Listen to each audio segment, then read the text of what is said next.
Hello students, how are you today? Well, this time we will talk about nominal sentence in simple present tense. Hari ini kita akan membahas tentang kalimat nomina dalam simple present tense. Oke, nominal sentence memiliki beberapa ciri, di antaranya adalah tidak ada verb atau kata kerja di dalamnya. Karena tidak ada verb atau kata kerja, maka diperlukanlah be dalam bentuk am, is, dan juga are sebagai kata kerja bantu. Kemudian, biasanya ada adjective, noun, dan juga adverb yang biasa kita singkat dengan ana atau ana. Nah, itu adalah beberapa ciri dari nominal sentence.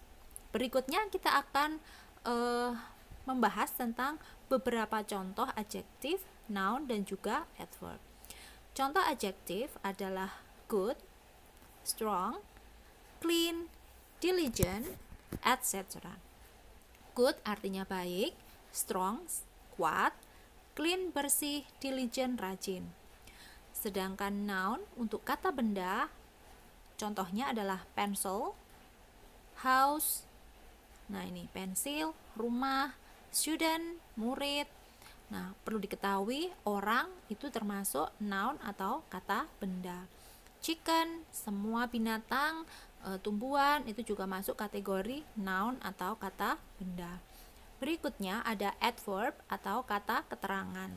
Kata keterangan ini sebenarnya ada berbagai jenis, namun di sini hanya saya berikan dua jenis contoh kata keterangan, yaitu kata keterangan waktu atau adverb of time seperti every day artinya setiap hari, on Sunday di hari Minggu, every morning setiap pagi. Itu adalah contoh dari kata keterangan waktu. Sedangkan adverb of place atau kata keterangan tempat, contohnya adalah at home di rumah, in the car di dalam mobil, dan lain sebagainya. Berikutnya kita akan bahas tentang pemakaian am, is, dan juga are. Am dipakai jika subjek yang ada berupa I, yang artinya adalah saya. Berikutnya, kapan kita pakai is? Is dipakai jika subjek itu pelaku ya.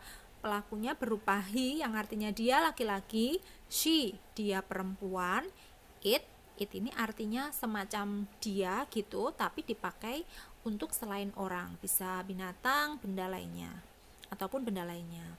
Kemudian is juga dipakai untuk singular object atau pelaku tunggal.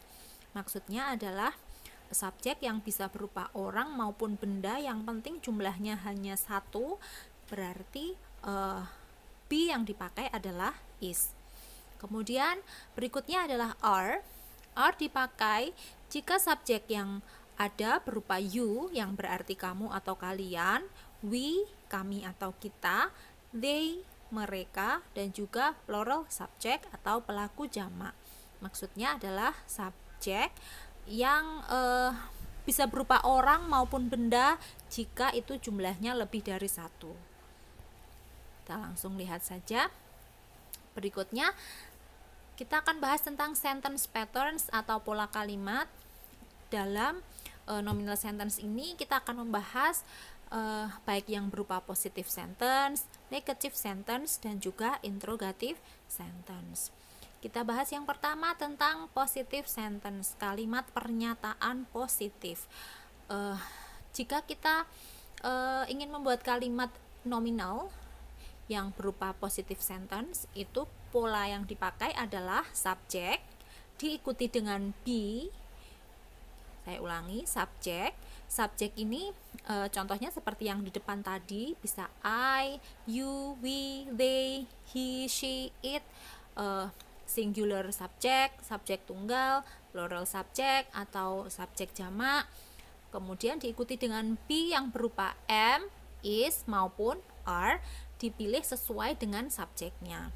Kemudian diikuti dengan ana yang merupakan singkatan dari adjective, noun, maupun adverb. Ini biasanya salah satu ya, bukan ketiganya. Contoh, I am a student. Ini adalah contoh nominal sentence yang positif yang ada kata bendanya atau noun-nya.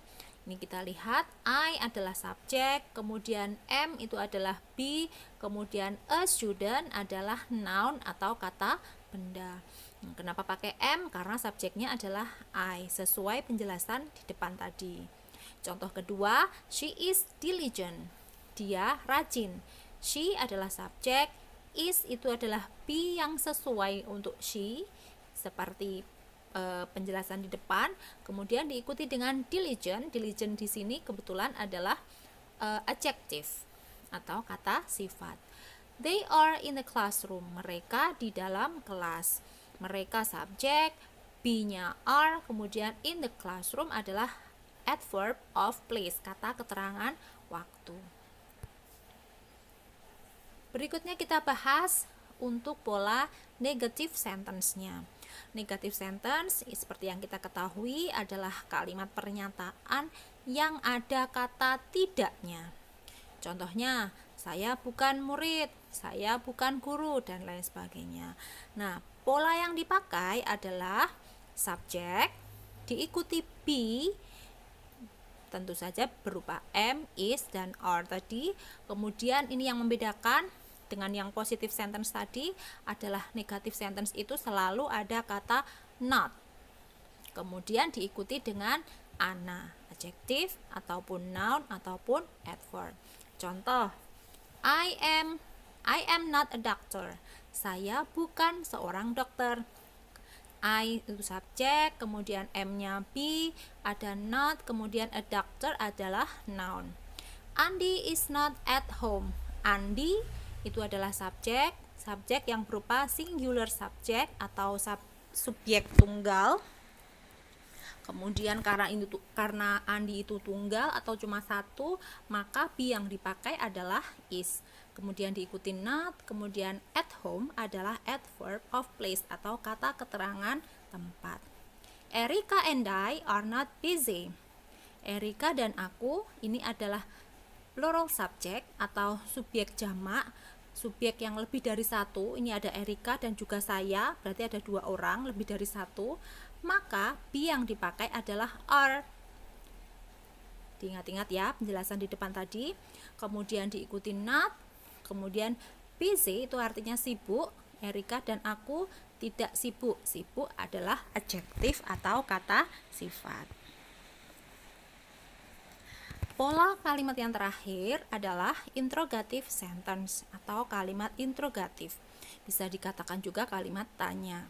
Polanya adalah, ini agak berbeda ya dibandingkan dengan positif dan juga negatif tadi.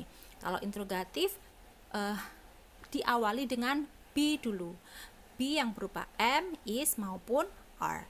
Baru diikuti dengan subjek, you, we, they, dan lain-lain. Kemudian baru diikuti dengan ana, adjective atau noun atau adverb. Contoh, am I good enough? Apakah aku cukup baik? Gitu ya. Dimulai dengan be dulu berupa am, subjeknya I. Kenapa am? Karena subjeknya I. I itu selalu pakai am, gandengannya selalu itu. Kemudian diikuti good itu kata sifat. Enough itu tambahan saja. Is the flower expensive? Apakah bunga itu mahal? Nah,